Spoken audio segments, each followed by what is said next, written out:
Hello students, welcome back. तो guys आज हम लोग इस वीडियो में बात करेंगे लॉज ऑफ मोशन की। जो हमारा चैप्टर है 11th का फिजिक्स का लॉज ऑफ मोशन, वो हम लोग डिस्कस कर रहे हैं। तो देखिए, इस चैप्टर को पढ़ने के लिए हमें फोर्स की नॉलेज होनी चाहिए कि एग्जैक्टली फोर्स जो क्वांटिटी है, जो ये फिजिकल क्वांटिटी है, एक्चुअली है क्या। तो देखिए, इसको समझने के लिए मतलब दो तीन बिल्कुल अच्छे तरीके से ध्यान रखना पड़ेगा। पहली चीज कि फोर्स एक एक्सटर्नल एजेंट है। Force is an external agent. Force एक एक्सटर्नल एजेंट है। सबसे पहले तो आपको यह ध्यान रखना पड़ेगा। और दूसरी चीज, force is a vector quantity.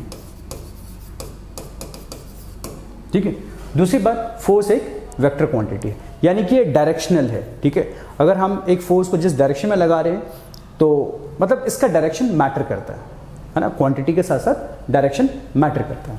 Force is a vector quantity, ये आपको समझ आता है।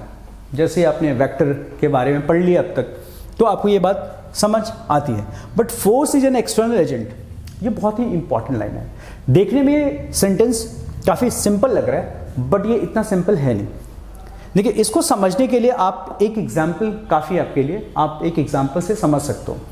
देखिए, दो चीजें होती हैं जब भी आप कोई भी क्वेश्चन करोगे लॉज ऑफ मोशन से रिलेटेड, उसमें आपको दो चीजें आइडेंटिफाई करनी है। एक सिस्टम, ठीक है, और दूसरा सराउंडिंग। ठीक है, तो सिस्टम एंड सराउंडिंग दो चीजें क्वेश्चन के अंदर आपको आइडेंटिफाई करना पड़ेगा पहले। देखिए, जब भी हम लोग फोर्सेस के बारे में डिस्कस करते हैं ना, तो फोर्स सिस्टम वो होता है, यूनिवर्स का वो पार्ट होता है जिसके ऊपर हम फोर्सेस लगा रहे होते हैं, या जिसके ऊपर जो फोर्सेस लग रहे हैं उनको हम लोग कैलकुलेट कर रहे होते हैं। तो दिस इज द सिस्टम, है ना, जो अंडर ऑब्जर्वेशन है। The part of universe under observation. ठीक है, तो ये हमारा क्या हो गया, सिस्टम। सराउंडिंग क्या है, rest part is called surrounding. ठीक है, अब आप इसको एक और एग्जाम्पल से समझिए। देखिए, मान लीजिए कि दो बच्चे हैं और दोनों एक रोप की हेल्प से एक दूसरे को खींचने की कोशिश कर रहे हैं, है ना, एक दूसरे को पुल कर रहे हैं। ठीक है, ये बॉय 1 है और ये बॉय 2 है। ठीक है, और इस रोप के थ्रू इसे एक दूसरे को पुल कर रहे हैं।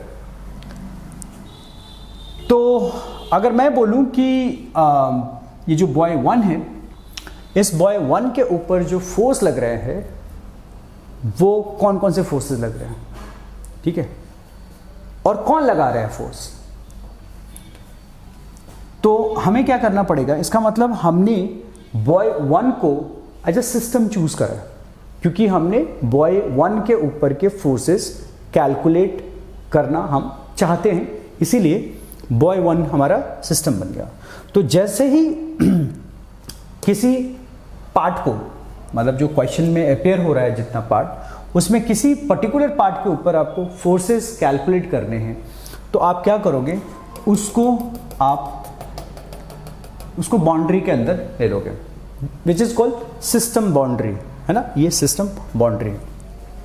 अब इसके अलावा जो कुछ भी है वो क्या है, वो एक्सटर्नल एजेंट है।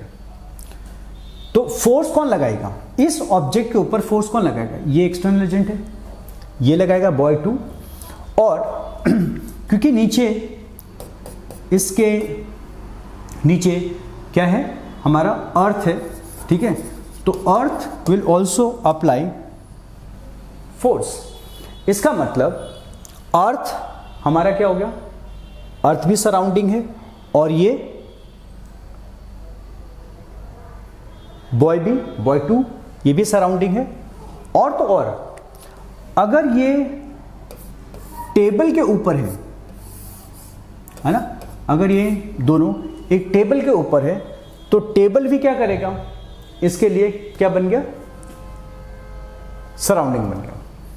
तो बॉय 1 के लिए बॉय 2 सराउंडिंग, टेबल सराउंडिंग, अर्थ सराउंडिंग, ठीक है। तो ये सब कुछ क्या हो गया, सराउंडिंग हो गया और ये हमारा सिस्टम हो गया।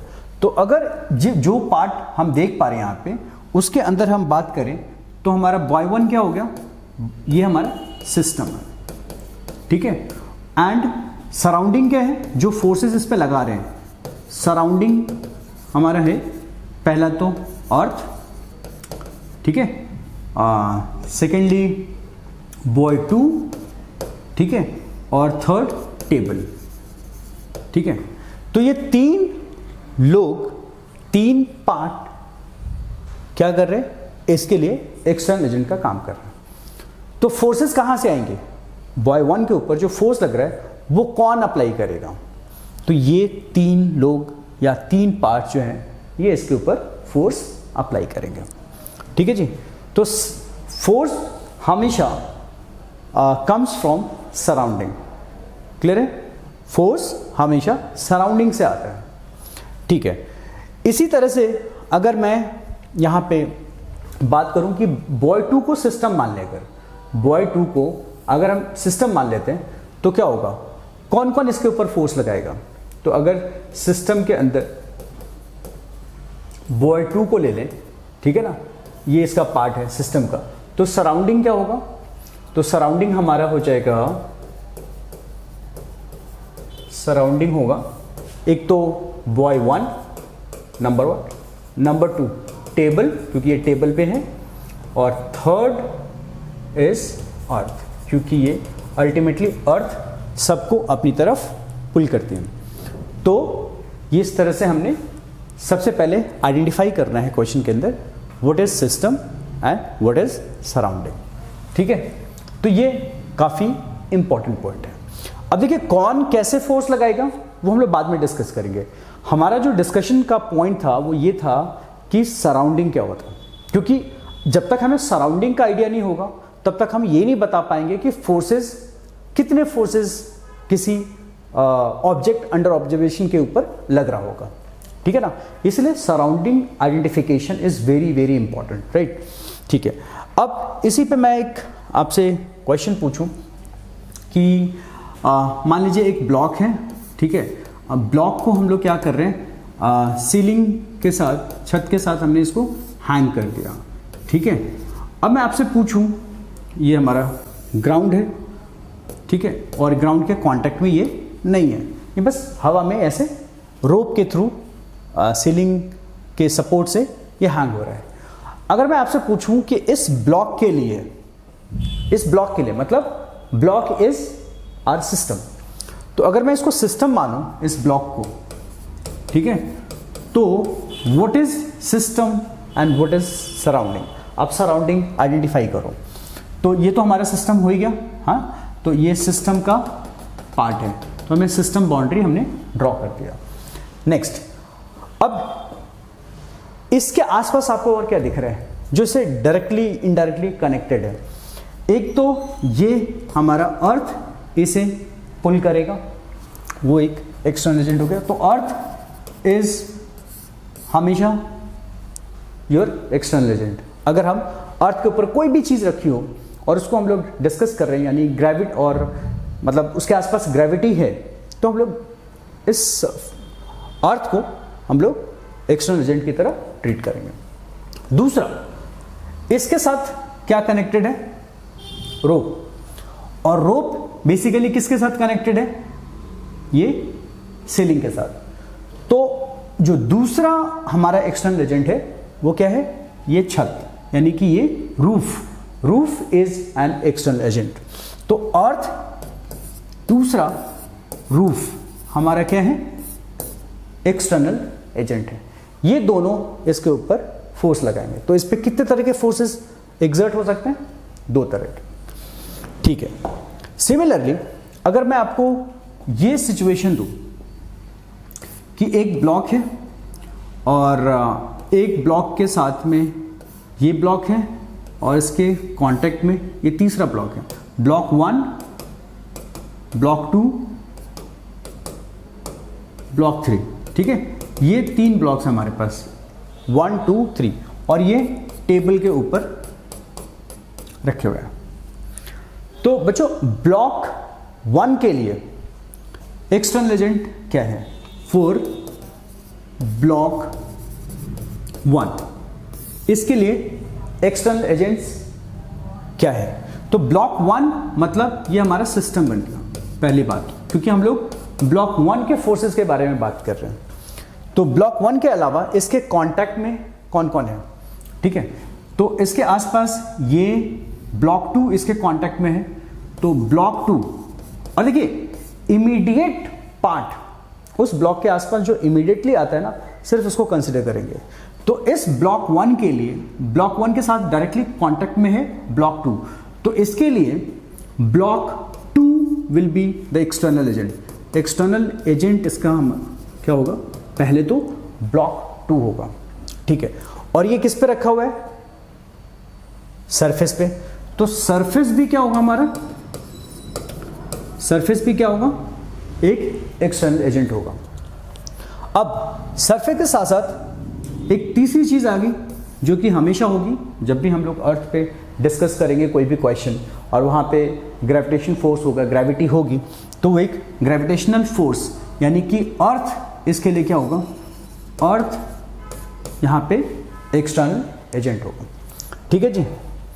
तो बेसिकली इसमें जो एक्सटर्नल एजेंट आ गए इसके 3 आ गए, यानी कि इस पे 3 फोर्सेस लग रहे होंगे, ठीक है ना। तो number of external agent, number of forces. इसी तरह से अगर मैं आपसे बोलूं कि ब्लॉक 2 के ऊपर, या for block 2 number of external agent, तो ब्लॉक 2 हमारा क्या है? ब्लॉक 2 को देखिए, ब्लॉक 2 इमीडिएट कांटेक्ट इसका जो है 1 के साथ भी और 3 के साथ भी है, तो इसका एक एक्सटर्नल एजेंट हो गया। एक्सटर्नल एजेंट पहले तो ब्लॉक 1, यानी कि ब्लॉक 1 भी फोर्स एक्सर्ट करेगा। सेकेंड ब्लॉक 3 भी फोर्स एक्सर्ट करेगा। और थर्ड सरफेस भी फोर्स एक्सर्ट करेगा। और फोर्थ जो कि बहुत ही कॉमन है, ग्रेविटी, यानी कि अर्थ, है ना। अर्थ से मेरा मतलब होता है अर्थ सेंटर, ठीक है ना। तो अर्थ का सेंटर भी क्या होगा? इसे अपनी तरफ पुल करेगा, है ना। तो अर्थ भी क्या है? इसके लिए एक्सटर्नल एजेंट है। तो इस केस में number of forces will be 4। 1 will come from block 1, 1 will come from block 3, 1 from the surface, and the fourth one is from centre of the earth. तो ये 4 इसके ऊपर फोर्सेस लग रहे होंगे, 4 इसके लिए एक्सटर्नल एजेंट हो गए। सिमिलरली अगर हम बात करें ब्लॉक 3 के लिए, तो ब्लॉक 3 के ऊपर जो ब्लॉक 3 है उसके ऊपर कितने फोर्सेस लग रहे होंगे? अगर इसको हम लोग इस क्वेश्चन को थोड़ा चेंज करके देखें कि इस पे कितने फोर्सेस लग रहे होंगे, तो number of forces is equal to number of external agent. तो इस पे एक्सटर्नल एजेंट क्या क्या है? तो ब्लॉक 3 के ऊपर देखें तो ब्लॉक 3 हमारा क्या करेगा? ब्लॉक 3 के लिए एक्सटर्नल एजेंट हो गया, ये हमारा सिस्टम हो गया, ठीक है ना। This is the part under observation, ठीक है। अब इसके लिए एक्सटर्नल एजेंट हो गया ब्लॉक 2, सेकेंड सरफेस, ठीक है, सरफेस ऑफ टेबल या फ्लोर पे भी है तो फ्लोर का surface, and third earth centre, ठीक है। अर्थ भी इसके लिए क्या होगा? External agent. तो इसमें जो नंबर ऑफ फोर्सेस लगेंगे 3 लगेंगे, और ब्लॉक 1 के ऊपर भी ये 3 पार्ट जो है, देखिए सिस्टम प्लस सराउंडिंग को आप यूनिवर्स भी बोल सकते हैं। तो यूनिवर्स में अगर हम इसके 2 पार्ट करते हैं, यहाँ पे सिस्टम, वही जो ब्लॉक 1 है ये हमारा सिस्टम हो गया, rest of the thing is हमारा एक्सटर्नल एजेंट हो गया, यानी सराउंडिंग हो गया।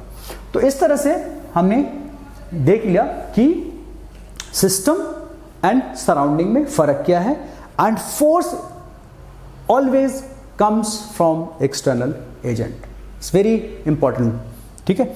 तो बच्चों आई होप ये टॉपिक तो, ये बात तो आपको समझ आ गई होगी कि फोर्स एक्सटर्नल एजेंट है और इसके लिए हमें एक्सटर्नल एजेंट ढूंढना पड़ता है, आइडेंटिफाई करना पड़ता है।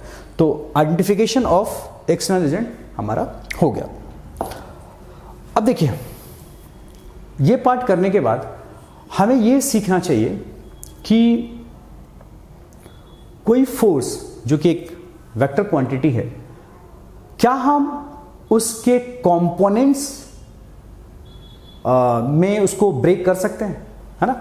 जैसे फॉर एग्जांपल, तो यहाँ पे हमारा जो सेकंड टॉपिक है वो बहुत ही इंपॉर्टेंट है।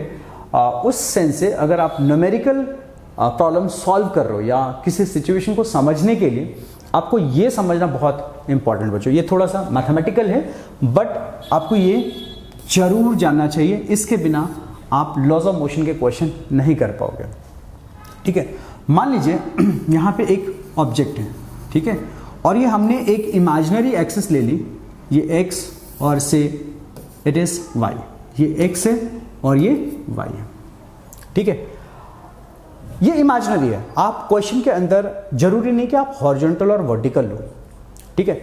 इसको भी चूज करने का एक बेसिस होता है, उसके बेसिस पे ही आप इसको एक्सिस ड्रॉ कर सकते हो। नॉर्मली क्या होता है कि अगर आपको लगता है कि कोई जो सिस्टम है जिसको आप ऑब्जर्व कर रहे हो वो एक पर्टिकुलर डायरेक्शन में ही एक स्ट्रेट पाथ पे मूव कर सकता है, तो आप क्या करना कि उसी डायरेक्शन में आपको एक्सिस ड्रॉ करना है। सपोज करो कि एक चीज़ जो क्वेश्चन है उसमें उसका कंस्ट्रेंट इस तरह का है, यानी कि वो और किसी और डायरेक्शन में मूव कर ही नहीं सकता, है ना। तो मान लीजिए कि वो हॉरिजॉन्टली मूव कर रहा है या मूव कर सकता है, तो आपको एक हॉरिजॉन्टल एक्सिस लेना चाहिए। और जैसे ही आपने एक हॉरिजॉन्टल एक्सिस लिया तो आपको एक इसके परपेंडिकुलर एक्सिस लेना पड़ेगा, है ना। सपोज ये ब्लॉक, मान लीजिए कि यहाँ पे ये एक टेबल है, ठीक है, ये एक टेबल है और इस पे हमने एक ब्लॉक रख दिया, तो ये इसकी मूवमेंट नॉर्मली क्या होगी, अलोंग द टेबल होगी। तो हम लोग क्या करेंगे, इस डायरेक्शन में एक एक्सिस चूज करेंगे।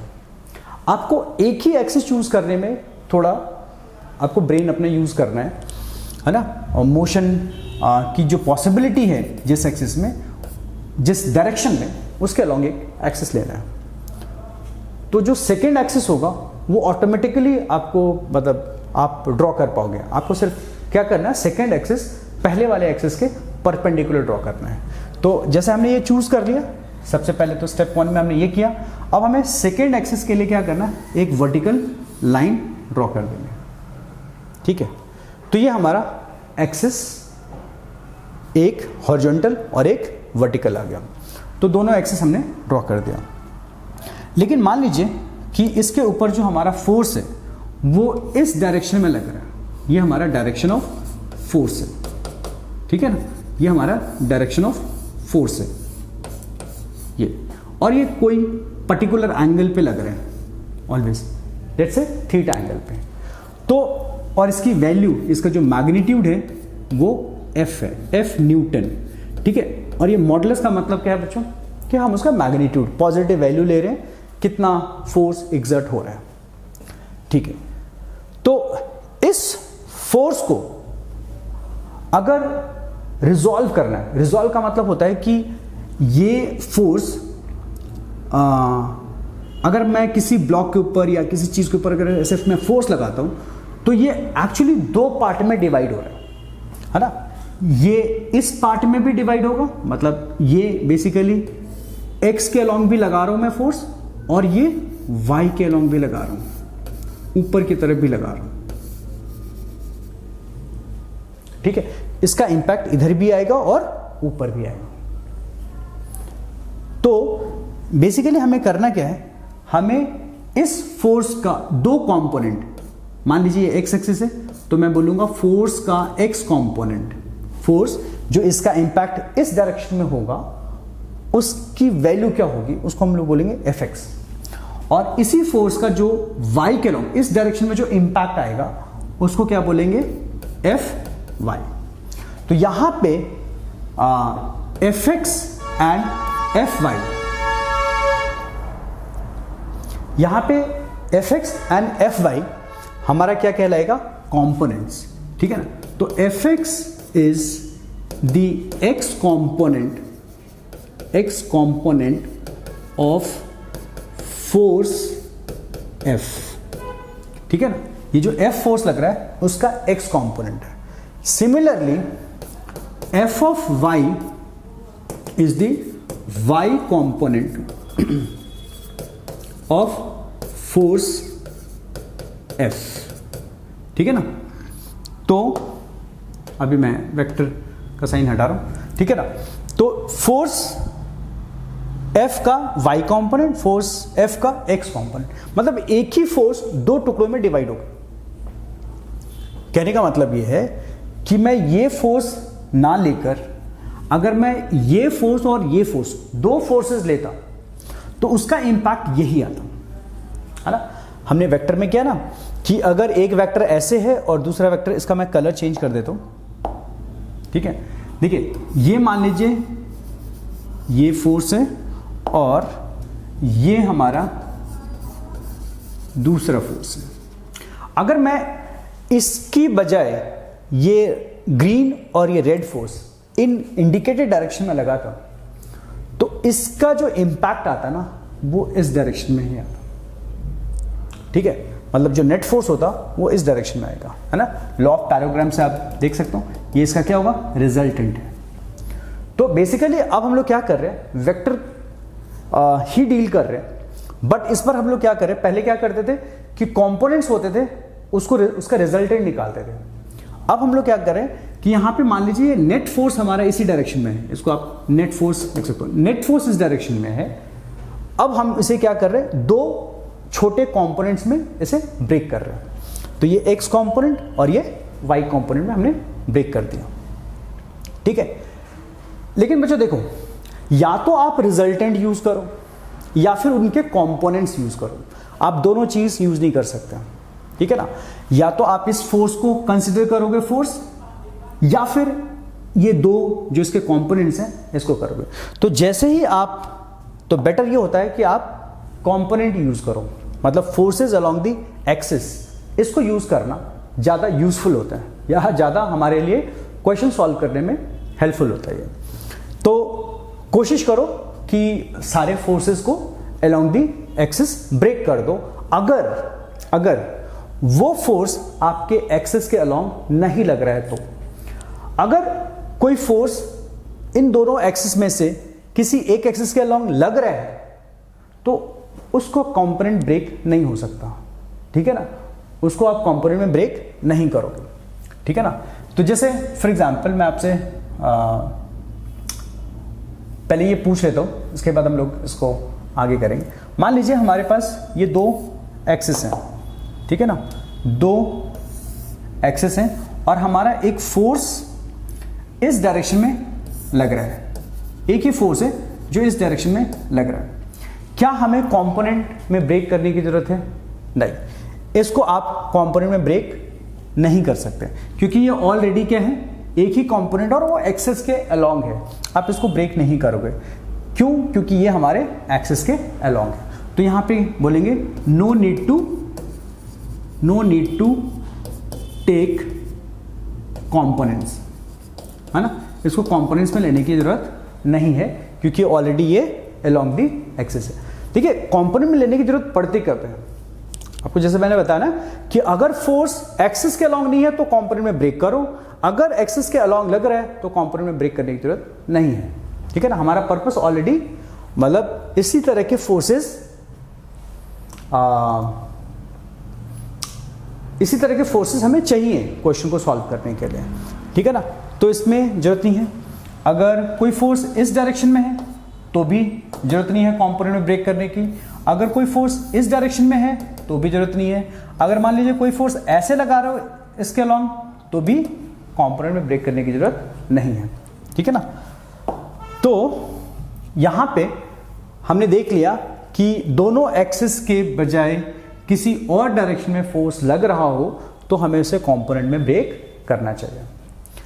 अब देखो बच्चों, अगर मान लीजिए मुझे ये ग्रीन वाला फोर्स चाहिए, ये कंपोनेंट चाहिए इस येलो फोर्स का, तो हम लोग क्या करेंगे, इस ट्रायंगल में देखिए, इस ट्रायंगल में अगर आप cos थीटा लिखोगे ना तो ये बेस होगा और ये हाइपोटेनस होगा, ठीक है ना।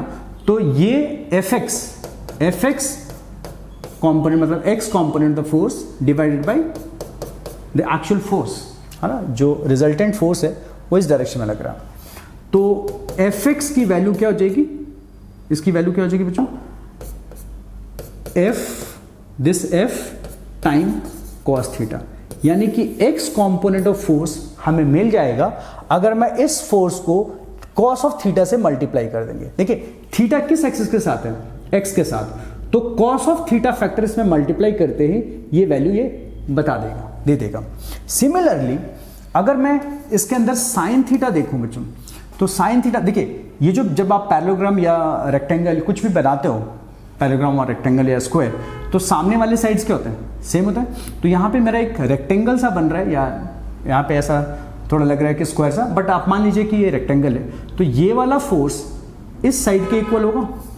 मैं क्या इसको यहाँ पे शिफ्ट कर सकता हूँ, तो value wise this force is same as this force, या जिसको हम इस वाइट एरो से दिखा रहे हैं वो इसके फोर्स के इक्वल है, बराबर है। तो मैं ऐसे नहीं लिख सकता इसके अंदर, यहां पे साइन ऑफ थीटा परपेंडिकुलर यानी कि F of Y Y component divided by hypotenuse जो एफ के बराबर है, ठीक है।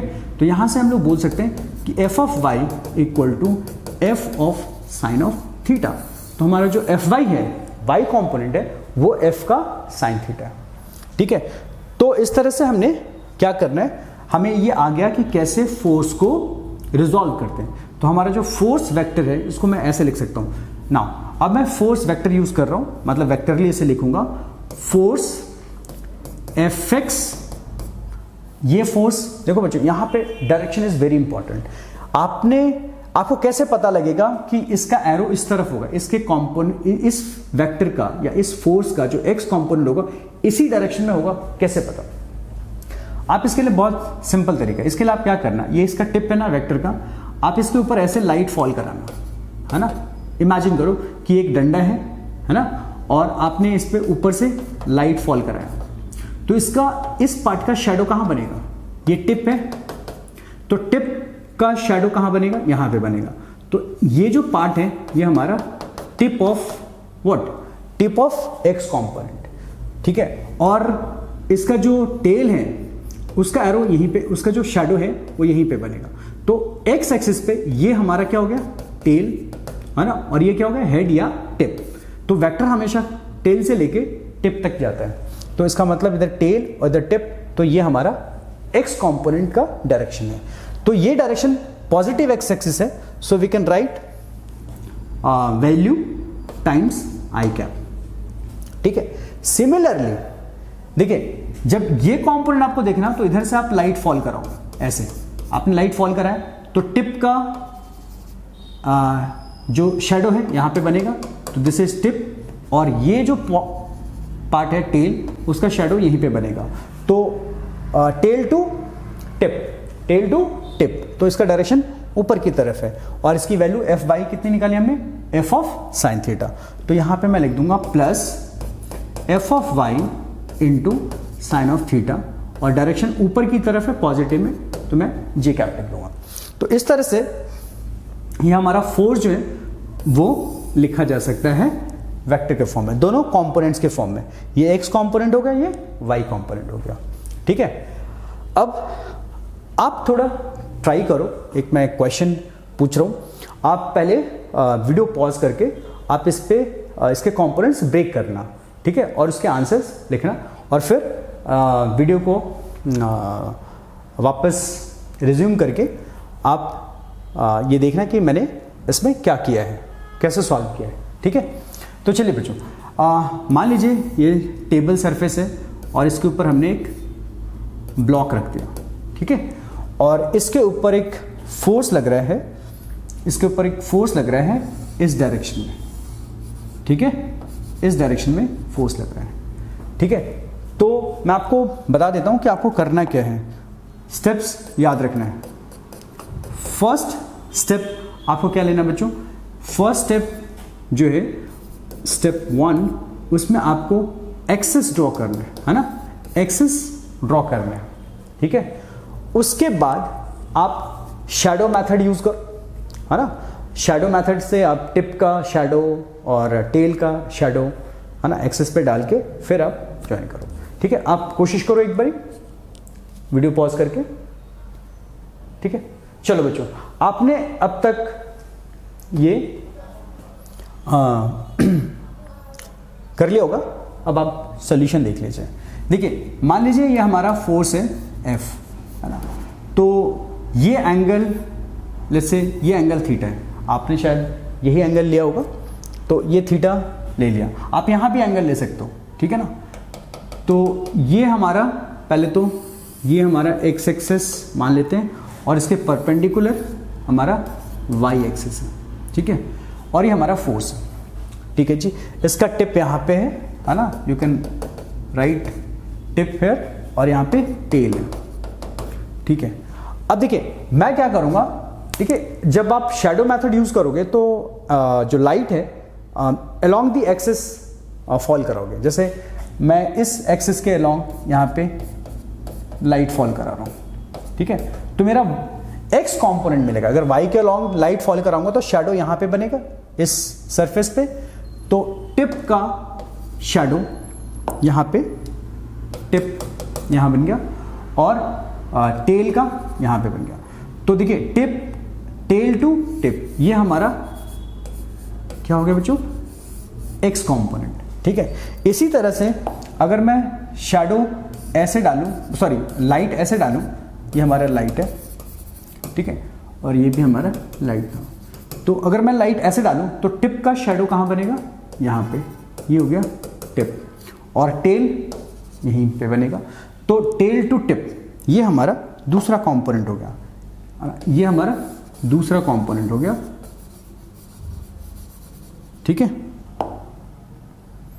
इसको भी ग्रीन कलर से, ये हमारा दूसरा कंपोनेंट हो गया। अब देखिए आप चाहो तो एक शॉर्टकट यूज कर सकते हो, जिसके साथ, जिस कंपोनेंट के साथ थीटा हो, रिजल्टेंट और कंपोनेंट के बीच में थीटा हो, तो उसका कंपोनेंट निकालना बहुत आसान है, डायरेक्ट आप यूज कर सकते हो। ये जो एक्स कंपोनेंट है, इसकी जो वैल्यू है इस एफ के मैग्नीट्यूड टाइम्स कॉस थीटा, है ना। आप ऐसे बोल सकते हो जिसके साथ थीटा बना वो क्लोज है, तो क्लोज से C for close, C for cos theta, और दूसरे से दूर है क्योंकि इसके बारे में हमें अभी एंगल नहीं पता, ये थीटा पता है, उसके बारे में नहीं पता है, डायरेक्टली नहीं पता, इनडायरेक्टली तो आप निकाल ही सकते हो। तो एफ कॉस थीटा, और ये वाला कंपोनेंट क्या हो जाएगा बच्चे, एफ साइन थीटा। अब हमें फोर्स वेक्टर लिखना है। देखिए फोर्स वेक्टर लिखने का क्या तरीका है, ये जो हमारा फोर्स वेक्टर है, अच्छा कंपोनेंट में लेने के बाद हमेशा इसको क्या करो, कट कर दिया करो, क्योंकि अब इसका यूज नहीं है, इसी के जो इफेक्ट है हमने दो डायरेक्शन में यूज कर लिए, तो इसकी अब जरूरत नहीं है। तो एफ वेक्टर कैसे लिखेंगे, एफ इज ये वाला कंपोनेंट जिसकी वैल्यू कितनी है, F of cos of theta, और इसका डायरेक्शन देखो बच्चों, इसका डायरेक्शन देखिए, क्योंकि हम लोग वेक्टर से डील कर रहे हैं तो डायरेक्शन इज वेरी इंपॉर्टेंट। अगर डायरेक्शन गलत हो गया तो फिर तो वो गलत ही हो गया, तो इस डायरेक्शन में है, और अगर इसको मैंने पॉजिटिव एक्स लिया है तो ये नेगेटिव एक्स होगा, ठीक है। तो मुझे इसमें ये बताने के लिए कि नेगेटिव एक्सिस में लग रहा है ये फोर्स, ये इतनी वैल्यू नेगेटिव डायरेक्शन में लग रहा है, नेगेटिव एक्स एक्सिस के लॉन्ग लग रहा है, इसलिए मुझे माइनस आई कैप मल्टीप्लाई करना पड़ेगा। नाउ क्योंकि देखो अब आप ये भी सोच रहे हो कि आप प्लस क्यों करते हो, आप कंपोनेंट लेने के बाद आप प्लस क्यों करते हो। देखो टेक्निकली जो हमारा ये फोर्स है, ये इन दोनों का सम है, रिजल्टेंट हमेशा ऐड करता है, रिजल्टेंट निकालने के लिए दो कंपोनेंट्स को हमेशा ऐड करता है, चाहे साइन कुछ भी हो, लेकिन मुझे क्या करना पड़ेगा, उन्हीं साइन के साथ फोर्सेस के साइन भी लेने हैं, बट बीच में हमें क्या करना है, प्लस करना है। तो F cos theta minus I cap and F sine theta, जो y कंपोनेंट है, ये इसका टिप देखिए ऊपर की तरफ है, तो ये j कैप, ठीक है ना। तो ये जो हमारा वेक्टर है वो क्या हो गया, उसको हमने ऐसे कंपोनेंट्स में ब्रेक कर दिया, ठीक है। तो ये हमारा इस फोर्स का जो कंपोनेंट में रिजॉल्व करने के बाद हमें इसको वेक्टर के फॉर्म में ऐसे लिखना है, ठीक है। अब एक और क्वेश्चन कर लेते हैं। देखिए, मान लीजिए एक सरफेस के ऊपर ये ब्लॉक रखा है, ठीक है, और हमने इसके ऊपर फोर्स इस तरह से लगाया, ये हमारा फोर्स का डायरेक्शन है, ठीक है। ये हमने फोर्स अप्लाई किया इस डायरेक्शन में, ठीक है। तो ये कैसे करेंगे, आप चाहो तो वीडियो पॉज करके आप इसको सॉल्व कर सकते हो। मैं आपको इसमें एंगल दे देता हूँ। This time take this as an angle theta. ये जो इनके बीच में एंगल है ना, वो थीटा है, वर्टिकल के साथ ये थीटा एंगल बना रहा है। तो स्टेप 1 क्या करते हैं हम लोग, स्टेप 1 एक्सिस यूज ले लेते हैं, क्योंकि इसका मोशन है, इस ब्लॉक का मोशन इस एक्सिस के अलॉन्ग हो सकता है, क्योंकि ये देखिए इस तरह के सरफेस पर रखा, तो चांसेस हैं कि इधर हो। देखिए ये एक क्राइटेरिया है, आप चाहे जैसे एक्सिस ड्रॉ करो। मैं तो सिर्फ ये बता रहा हूँ कि ऐसा एक्सिस ड्रॉ करने से हमारे लिए क्वेश्चन सॉल्व करना आसान होता है। जिस डायरेक्शन में ऑब्जेक्ट मूव करता है या एक्सेलरेट कर सकता है, उस डायरेक्शन में एक्सिस लेने से हमारे लिए क्वेश्चन सॉल्व करना आसान हो जाता है, इसीलिए हमने ऐसे एक्सिस लिया, ठीक है। तो एक हॉरिजॉन्टल हो गया, तो दूसरा ऑटोमेटिकली क्या होगा, वर्टिकल होगा। ये हमारा फोर्स है बच्चों। सेम टिप टेल मेथड लगाइए। इस बार टिप यहां पे है बच्चों और टेल यहां पे है, ठीक है। शैडो मेथड यूज करें। शैडो यहां पे एक लाइट रेज को ऐसे फॉल कराएंगे, लाइट अगर ऐसे आई तो ये टेल यहां पे आएगा, टेल, ठीक है, और यहां पे आएगा टिप। सिमिलरली अगर लाइट ऐसे फॉल कराएं, ठीक है, तो ये वेक्टर बाकी उसको ब्लॉक कर देगा। टेल का जो वो होगा यहाँ पे बनेगा इसका शैडो, और टिप तो यही होगा। तो हमारा जो वेक्टर होता है, वेक्टर हमेशा क्या होता है, टेल टू टिप, ठीक है। तो इसका हमने 2 पार्ट ले लिया। एक तो देखिए टेल, इसको ड्रॉ कर लीजिए सबसे पहले तो, है ना। ये टेल है और ये टिप है। ये हमारा एक कंपोनेंट हो गया। क्योंकि ये एक्स एक्सिस पे है तो आप इसे एफ एक्स बोल दीजिए, ठीक है ना, मैग्नीट्यूड के साथ, ठीक है ना। अच्छा, दूसरा जो टेल है वो इसको हम लोग कैसे रिप्रेजेंट, टेल और ये टिप, ठीक है, टेल एंड टिप। तो ये हमारा जो वेक्टर है वो इस डायरेक्शन में है, ठीक है। 2 चीजें कर ली हमने, एक तो एक्सिस ले लिया और शैडो से कंपोनेंट का डायग्राम बना लिया। नेक्स्ट स्टेप में क्या करेंगे कि ये देखेंगे कि ये जो हमारा वेक्टर है, फोर्स वेक्टर है, वो किस कंपोनेंट के साथ थीटा एंगल बना रहा है। तो यहां पे इस y कंपोनेंट के साथ थीटा एंगल बना रहा है। तो this time this component will be, मतलब इसको हम लोग क्लोज टू द फोर्स समझेंगे। This component is close to the net force, ऐसे मान के C for close, C for cos theta. तो f of cos theta will be this component, है ना, ये कंपोनेंट f cos थीटा होगा। तो दूसरा क्या बच गया बच्चे, जो x कंपोनेंट होगा वो क्या होगा, f ऑफ साइन थीटा। अगर एक cos थीटा है तो दूसरा कंपोनेंट साइन थीटा का होगा, ठीक है। तो इस तरह से this force can be represented as fx, ये हमारा fy था, ठीक है, और ये हमारा fx है। तो fx, पहले fx लिख लेते हैं। तो fx, ठीक है, और किस डायरेक्शन में बच्चे, आई कैप के डायरेक्शन में। तो आई कैप प्लस ये जो कंपोनेंट है वो डाउनवर्ड डायरेक्शन में, यानी कि नेगेटिव वाई एक्सिस के अलॉन्ग है। तो मैं लिखूंगा f of y minus J cap. इस माइनस को आप यहां भी ला सकते हो। तो F x I cap minus F of, लेकिन सेंस थोड़ा आपको हो सकता है कि आप कंफ्यूज हो जाओ, इसलिए मैं हमेशा रिकमेंड करूंगा कि आप साइन यहां मत लाओ, आप उसको प्लस ऑफ माइनस जे ही रहने दो, ठीक है। इससे थोड़ा ज़्यादा इंफॉर्मेटिव होता है ये, अगर आप इसको यहीं पे रखोगे तो आपको ये समझ आ जाएगा कि मेरा जो y कंपोनेंट है वो नेगेटिव y एक्सिस के अलॉन्ग है, इसलिए मैं इसको अभी यहीं छोड़ देता हूँ। कम से कम इनिशियली जब तक आप 50 एक प्रॉब्लम नहीं कर लेते तब तक आप इसको ऐसे ही चलाओ, आप इसके साथ में ही डायरेक्शन यूनिट वेक्टर के साथ ही लगाओ, ठीक है। तो अब इसको फर्दर कैसे लिख सकते हैं बच्चों, f, क्योंकि हमारा x component is f of sine theta, तो मैं लिख सकता हूँ f of sine of theta I cap plus दूसरा हमारा क्या है f ऑफ कॉस थीटा, तो f of cos theta minus J cap.